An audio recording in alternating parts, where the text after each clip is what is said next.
নমস্কার বন্ধুরা, আজকে আমি তোমাদের সাথে চিকেনের একটা রেসিপি শেয়ার করব। তো একদম নর্মালভাবে, সিম্পলভাবে। তো এই দেখো, চিকেনটাকে আমি ধুয়ে নিয়েছি, পরিষ্কার করে নিয়েছি। এবার চিকেনের মধ্যে হলুদ দিলাম, লঙ্কার গুঁড়ো দিলাম, এবার পরিমাণ মতো নুন দিয়ে দিলাম। এখন একটু কম নুন দেবো, আবার রান্নার সময়, কষার সময় দেবো। একটু ভিনিগার দিলাম, আর তোমরা লেবুর রসও দিতে পারো। দিয়ে আমি এটা ভালো করে ম্যারিনেট করে আধ ঘন্টার জন্য রেখে দেবো। এবার আমি চিকেনটাকে তেলের মধ্যে ভেজে নেবো একটু। চিকেনটাকে কষার আগে ভেজে নিলে না চিকেনের টেস্টটা আরও ভালো হয়। এই চিকেনের মধ্যে যে আস্তানি গন্ধটা থাকে সেটা চলে যায়। আর এই যে আলু, পেঁয়াজ, টমেটো সব কুচিয়ে নিয়েছি, আর এই চিকেনটা ভেজে রাখো, তুলে নিচ্ছি পরপর। আর এই আলুটাও ভেজে নিচ্ছি লাল লাল করে। আলুটাও ভেজে নিলাম, চিকেনটাও ভেজে নিলাম।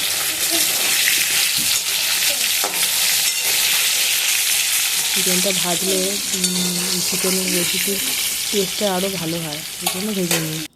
আর দেখো, আদা রসুনটা বেটে নিয়েছি, এটা তোমাদের আগে দেখানো হয়নি। আদা রসুন একসাথে বেটে নিয়েছি। আর এই তেলের মধ্যে এবার গোটা গরম মশলা দিলাম। গোটা গরম মশলার মধ্যে এলাচ আর দারচিনি দিলাম। তারপরে পেঁয়াজ কুচোটা দিয়ে দিলাম। এই পেঁয়াজটাকে লাল লাল করে ভেজে নেবো।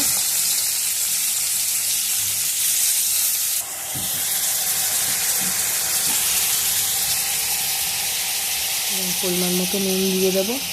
এই নুনটা দেওয়ার ফলে পেঁয়াজটা একটু নরম হয়ে আসবে। হালকা ব্রাউন করে ভেজে নিয়ে তারপরে টমেটোটা দিয়ে দিলাম। টমেটোটা দিয়ে একটুখানি ঢাকা দিয়ে রেখে দেবো। আর মশলাগুলো সব মিশিয়ে দিই, হলুদ, লঙ্কার গুঁড়ো, আর একটু মিট মশলা দেবো।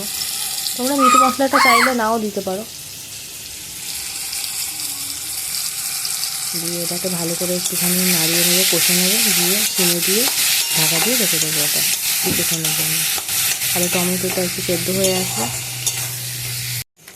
এবার এর মধ্যে আদা রসুন বাটাটা দিয়ে দিলাম। এবার আদা রসুন বাটাটা দিয়ে ভালো করে কষতে থাকবো। তোমরা দেখতে থাকো, চলো। একদম ভালো করে কষবো যাতে তেল ছাড়ে। তারপরে মশলাটার মধ্যে মাংসটা আর আলুটা মেশাবো। আগে কষতে থাকো ভালো করে। ভালো করে কষতে কষতে দেখো মশলাটা থেকে তেল ছাড়বে।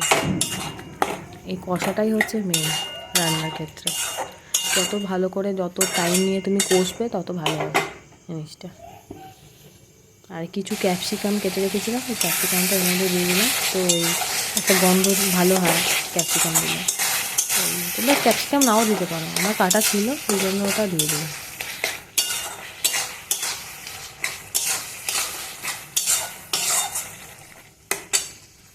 এবার দেখো মশলা থেকে তেল ছেড়ে এসছে। তো কষা আমার হয়ে গেছে কষানো মশলাটা। এবার এর মধ্যে মাংসটা, ওই ভেজে রাখা মাংসটা দিয়ে দিলাম।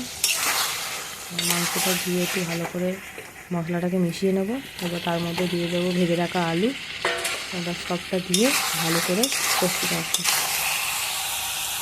এবার গ্যাসের ফ্লেমটা একটু আস্তে করে দিলাম, নাহলে পুড়ে যাওয়ার চান্স থাকে তলে। যখনই কোনো কিছু কষবে তখন গ্যাসের ফ্লেমটাকে একটু আস্তে করে দেবে। আর সিমে ভালো করে কষতে থাকলে না টেস্টটাও ভালো হয়।